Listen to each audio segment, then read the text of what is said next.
Afternoon, everybody. So my name's Carl Jones. I'm a lecturer at the National Software Academy. I'm here today to talk to you about a new degree that we're offering at the Software Academy called Applied Software Engineering. Today's problem wasn't working out what to say, was working out what to leave out, really. I won't give you the history of where the Academy came from. I'm going to focus on the differences in how we teach and how our students learn. This degree is industry-led. The big difference is we aim to have our graduates work ready from day one. Okay, and I'm going to talk about that later, about what the delays used to be. Our students learn mainly through doing real projects. We have industrial engagement, and our partners provide us with projects, and that's how our students learn. You'll see that our facilities are rather different to the room that we're in. They're warm for a start. It feels more like a startup. You'll see that. And all of our lecturers so far have industry experience, where I do tend to trump the rest of them.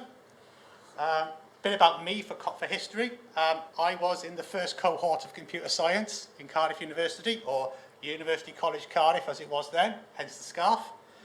And I thought I was going to be a lifelong academic. Wasn't, and went into industry for 23 years.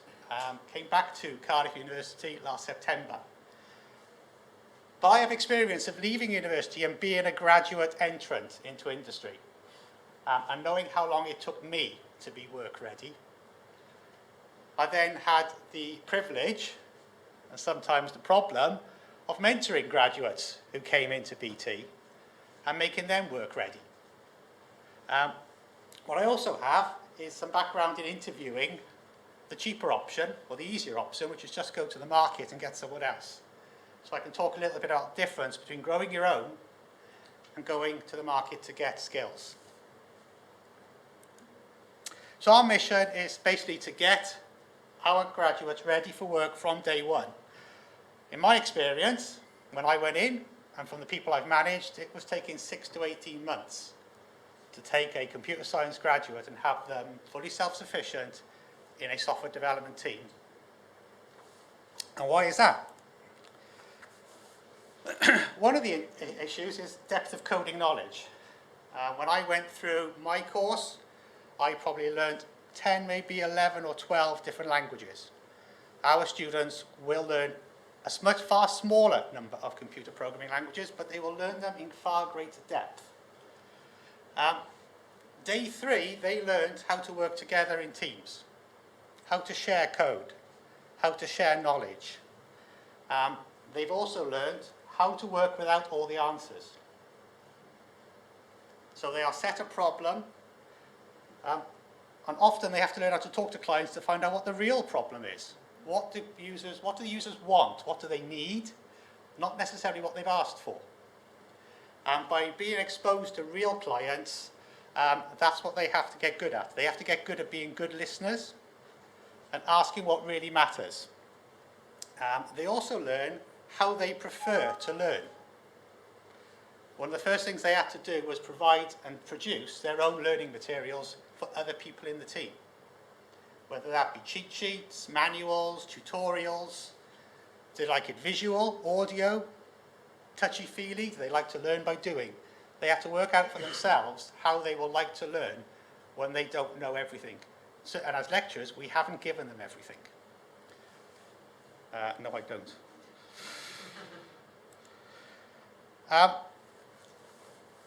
We also try to teach them, when they have conversations with clients, about how to devise experiments.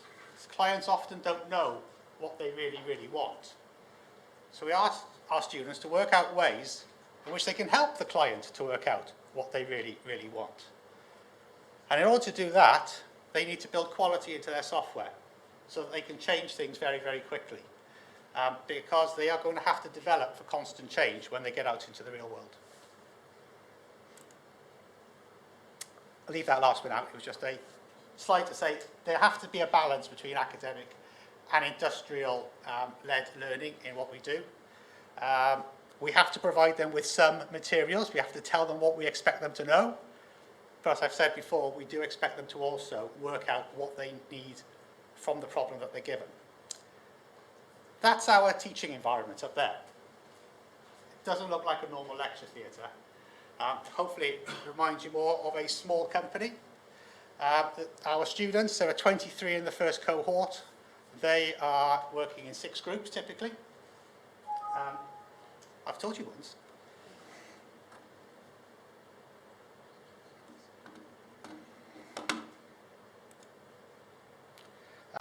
On the right-hand side, you can see there's a small teaching area. That's where we typically talk from. A couple of screens, only 2.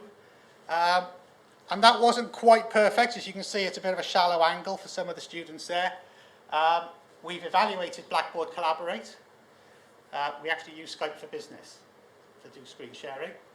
I'll take questions on that at the end. It might heat the room up a bit.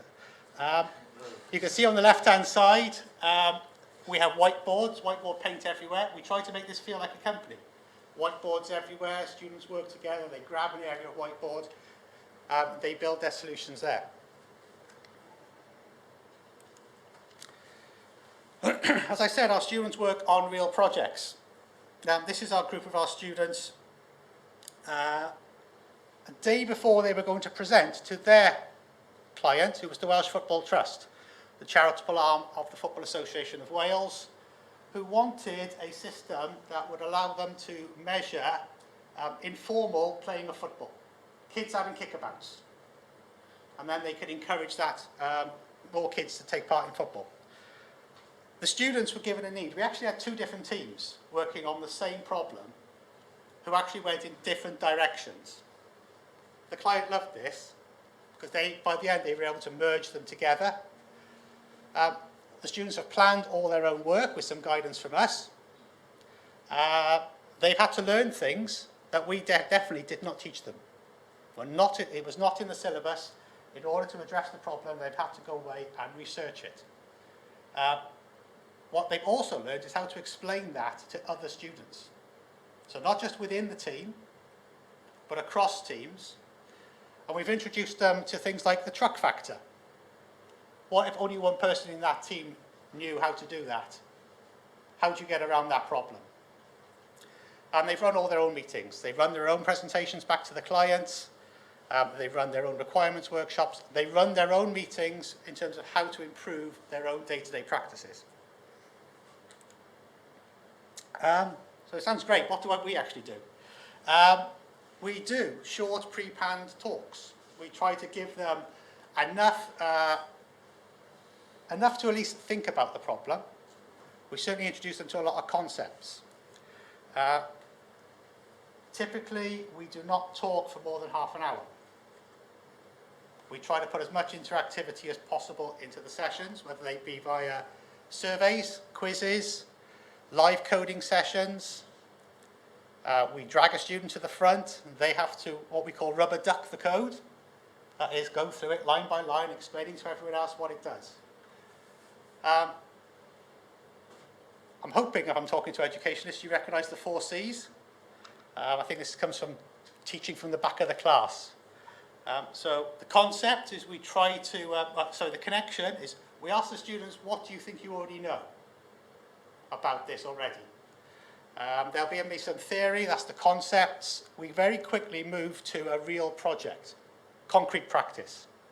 Give them a chance to try out the skills that they've done within half an hour typically of introducing the concepts. And all of our projects work in iterations, and at the end of every iteration we have what's called a retrospective. At that point we ask the students to reflect on what they've learned and draw some conclusions on what they've learned, how they've learned, how can they improve their own ways, how can we improve as lecturers, what if we missed out? We also have told them that they should celebrate failure. When they get out into the real world, they will fail a lot. And the art is failing small and learning from it. So we do some of that with that handsome fellow. But we do a lot more of the other with the even more handsome fellow. We work with the students. We take their real projects, we set them away, and we walk around and we help them out. Far less teaching from the front of the classroom like this, far more getting down next to them and helping them work out how they're going to meet some problems. I said we have industrial involvement. Those are some of the people who have been involved with us so far. And they do different things. I'm sure you recognise some of them. Some of them provide us with projects. Some of them provide us with mentors. Some of them come and give talks to us at lunchtime, what we call lunch and learns. That gentleman there is Robin Christopherson from AbilityNet. He's blind. He's got a lovely dog. And he came to talk to us about how to build websites for the disabled. Something I didn't learn in industry until about my last 5 or 6 years in BT. Something that today, if you don't know about, can get you sued. Two people in the front row there are ex-colleagues of mine from BT who came along and talked to our students as well about what they were doing. And hopefully we'll get more and more of people like that to come in and talk to our students. At the bottom, Digital Tuesday, which is a networking event for digital entrepreneurs, business people from around South Wales. The guy in the middle there in the light grey suit, he runs things like the Newport Centre. He may well provide us with opportunities for other projects for our students in the future. And we're on Twitter, and you can see we had quite a successful launch back in October. Sarah Dickens came along. I wasn't good enough to get interviewed.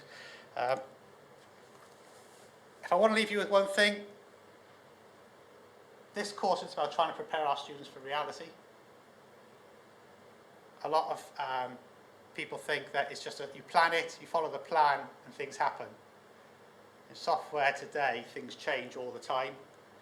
There will be hurdles, there will be obstacles, people will change their mind, and our students have to learn how to deal with that. And hopefully our course is preparing them for it. I've got more slides on what we actually teach, but if I'm on time, I'll take questions there.